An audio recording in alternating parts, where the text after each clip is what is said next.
பாபா எனும் பழந்தமிழனின் பழனி தமிழனின் பாசறையில் பயின்றவர்களில் பளிச்சென மின்னும் தொண்டித் தமிழன் புதுக்கோட்டைதான் இவருக்கு புகலிடம் தந்தது.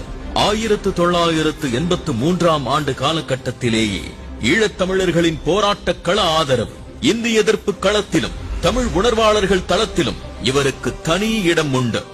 பாமக, மதிமுக, பகுஜன் சமாஜ் கட்சி என பயணித்தாலும் இவர் தனித்தே நின்றார்.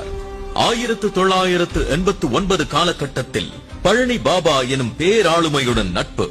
அது புத்து கனியாகும் சமயம் பாபாவின் உயிர் தியாகம் நிகழ்ந்துவிட்டது. அவர் கண்ட கனவை நனவாக்க பலரும் களமாட அதில் நிலைத்து நின்றவர்கள் சிலர் மட்டுமே. அதில் இவர் முக்கியமானவர். போகிற போக்கில் பயணிக்காமல் போகிற போக்கு எதுவென தீர்மானித்து பாபாவின் பாதையை தேர்வு செய்தவர்.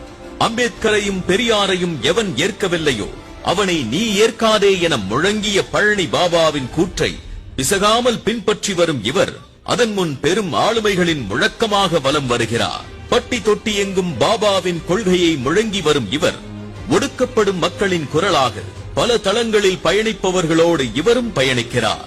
பாபாவின் கனவான தலித் முஸ்லிம்களின் ஒற்றுமைக்காக தனது வாழ்நாளில் பெரும் பகுதியை செலவிடும் இவர் பட்டதை பட்டென பேசும் பாசக்கார தமிழன். இவர் ஒடுக்கப்பட்ட விளிம்பு நிலை மக்களுக்காக பேசுகிறார், எழுதுகிறார், களமாடுகிறார்.